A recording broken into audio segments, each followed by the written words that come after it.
Oke, assalamualaikum warahmatullahi wabarakatuh. Jumpa lagi teman-teman analis saham syariah. Jadi pada kesempatan kali ini kita akan bahas salah satu saham blue chip, yaitu saham dengan kapitalisasi besar dan fundamental bagus di Bursa Efek Indonesia. Sahamnya adalah saham Telkom dengan kode saham TLKM. Jadi pertanyaan soal saham Telkom hari ini 2025 seperti apa? Nah, pertanyaan juga yang sering muncul, apakah saham TLKM untuk jangka panjang cocok atau tidak? Dan kenapa turun dan kenapa naik? Nah, ini yang akan kita bahas. Jadi saham TLKM hari ini seperti apa kinerjanya dan apakah ada potensi kenaikan atau tidak? Tapi sebelum itu buat teman-teman yang baru bergabung, jangan lupa subscribe dan share video ini ke sosial media. Oke, kita mulai masuk dulu di grafik. Nah, teman-teman kalau lihat di grafik saham Telkom ini, entah 5 tahun terakhir atau di grafik maksimalnya mulai dari IPO sampai 2025 saat ini, saya pernah menyampaikan kalau mau investasi saham jangka panjang, yang paling pertama, sekalipun bukan penentu, maka lihat grafiknya landainya naik ke atas atau tidak. Tapi, sekali lagi, sekalipun syarat itu terpenuhi, kalau ada fundamental yang tidak mendukung dari grafik itu, maka bisa saja saham yang sekalipun landainya naik seperti ini tidak bisa dijadikan sebagai investasi saham jangka panjang. Nah, untuk bisa mengetahui bisa atau tidaknya, teman-teman harus lakukan analisis mendalam lagi, minimal 5 tahun atau 10 tahun terakhir dari penjualan, laba bersih, kemudian bisnisnya seperti apa, dan lain sebagainya. Tapi kalau kita lihat grafiknya saat ini ada hal menarik karena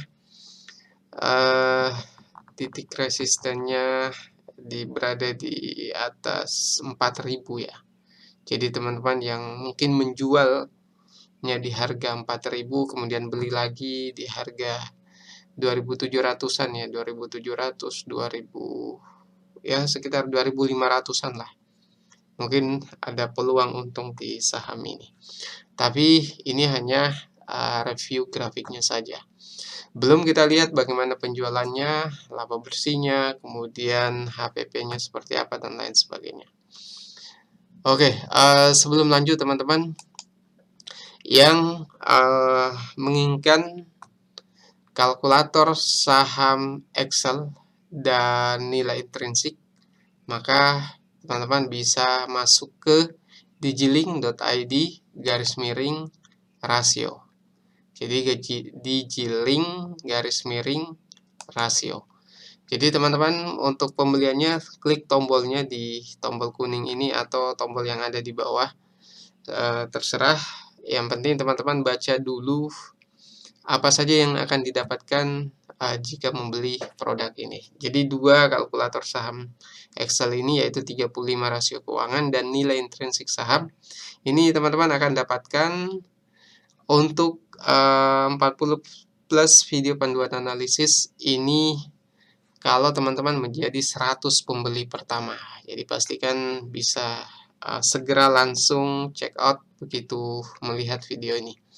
Nah, ini fitur-fiturnya, penjelasannya teman-teman bisa baca. Kalau sudah cukup tinggal klik kode tombol ini. Jadi dari harga 600.000 teman-teman akan dapat diskon 70%, yaitu 180.000 saja. Plus kalau teman-teman jadi 100 pembeli pertama di minggu ini, maka akan mendapatkan bonus 40 plus video premium senilai 499.000. Jadi harganya cuma 180.000, dapat bonus senilai 499.000 dengan fitur selengkap ini. Jadi silakan klik tombolnya, langsung order. Oke, kita kembali ke pembahasan kita. Oke, buat teman-teman, jadi saham Telkom Indonesia Persero Tbk, kode sahamnya adalah TLKM. harga terbaru 3.180. Pertanyaannya, layakkah saham ini untuk investasi jangka panjang atau mungkin trading jangka menengah, jangka pendek? Nah, kita lihat dulu teman-teman. Perhatikan bahwa total pendapatan atau total penjualan dari Telkom ini adalah di kisaran 37,36 triliun. Kenapa pertanyaannya, kenapa penjualan perusahaan sebesar ini hampir tidak bergerak? Yang pertama, karena angka yang ditampilkan ini triliun. Merubah 37 menjadi 38 triliun tentunya butuh minimal 1.000 miliar ya. Jadi itulah sebabnya terlihat tidak bergerak ya. Hanya pergerakan 0, sekian, tapi ini triliun bukan miliar ya. Jadi itu alasan pertama. Alasan kedua, kenapa pendapatan dari Telkom ini terlihat sideways ya, stagnan ya. Karena kita ketahui bahwa Telkom adalah salah satu perusahaan provider terbesar di Indonesia plat merah. Karena besar kemungkinan karena segmen pasarnya sudah terlalu padat dan semua lini sudah tahu produknya dan sebagian besar sudah menggunakan produk Telkom.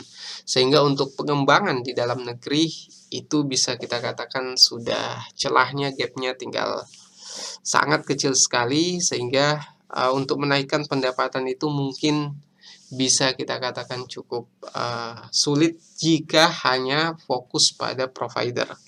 Kecuali Telkom mungkin mengambil bisnis lain yang masih sejalan dengan bisnis utamanya, bisa menaikkan profitnya juga, dan ini bisa bergerak lebih tinggi lagi.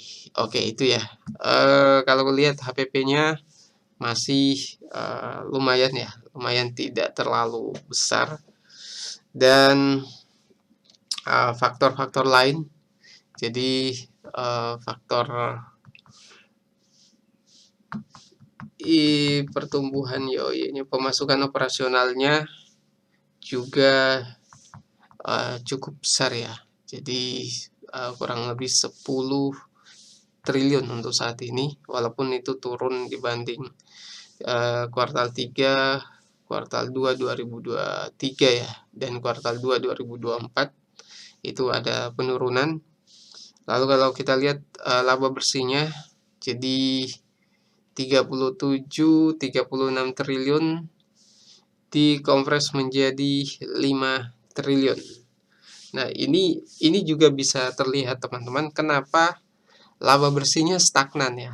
Ya itu karena ini triliun bukan miliar. Jadi perubahan dari 5 ke 6 triliun itu bukan perkara mudah. Karena itu butuh 1.000 triliun ya. 1.000 miliar untuk bisa pindah ke angka 6 ini. Tentunya kita hanya melihat di koma sekian ini. Kalau ini 5,17 berarti dia turun 9% dibanding kuartal 2 2024. Jadi perbandingannya di kuartal yang sama di tahun yang berbeda. Nah, sekilas itu reviewnya teman-teman. Kita butuh lihat neraca tidak perlu. Untuk dividen ya. Dividennya itu di 7,84% ya. 7% ini termasuk besar ya. Saya pernah menyampaikan bahwa dividen saham untuk perusahaan itu untuk saham itu antara 1 sampai 3 atau 1 sampai 5. Kalau bisa sampai di atas 5 itu sudah cukup besar karena mendekati deposito, plus cara mendapatkannya itu tidak sulit. Teman-teman cukup beli di hari cum date-nya, jual besok lagi, itu sudah tercatat sebagai penerima dividen. Jadi strict dividen ya. Oke, sekarang kita lihat valuasi price to earning ratio-nya. Price to earning ratio-nya turun teman-teman. Artinya kalau kita bandingkan ya di kuartal 2 2024 itu 13, ini 12,05. Hanya dia naik kalau dibandingkan kuartal sebelumnya. Murah atau mahal belum bisa kita lihat ya.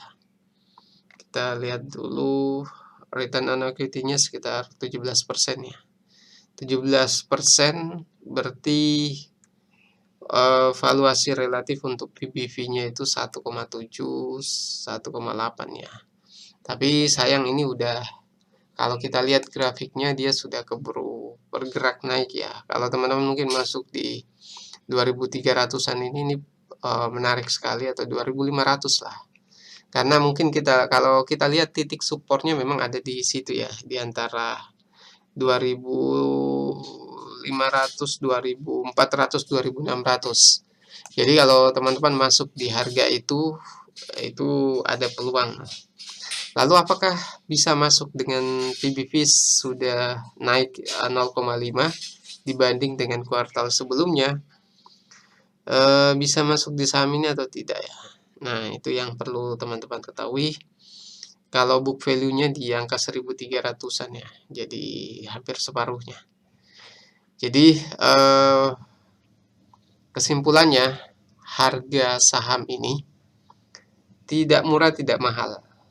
Tidak murah tidak mahal karena secara histori kita lihat di angka 2 lebih. Berarti kalau dia turun di 1,6, 2 ini ada selisih kurang lebih 2,4, 2,8. Jadi 0,4 sampai 0,8. Jadi mungkin secara histori dia bisa balik ke angka 4.000 kalau teman-teman bisa beli di angka 2.500 atau 2.300. Menurut hemat saya itu aman-aman saja. Tapi kalau di angka di atas 3.000 mungkin bisa saja dia turun lagi ke 2.700 atau bisa naik ke 4.000. Tergantung apa? Tergantung kinerjanya lagi di kuartal selanjutnya. Karena kalau kita lihat tadi saat ini turun 3,96%. Harusnya kalau turun nanti akan ada penurunan juga di sini teman-teman, baru kemudian mulai masuk. Nah, itu dia penjelasan singkat kita, review singkat, bukan analisis mendalam ya. Ini review singkat soal saham Telkom. Buat teman-teman yang tertarik membeli kalkulator saham Excel ini, silahkan masuk ke digilink.id/rasio. Klik tombol kuning ini, dapatkan diskon 70% sebelum kuota 100 pembeli pertama habis. Mungkin itu yang bisa kami sampaikan. Sekian, assalamualaikum warahmatullahi wabarakatuh.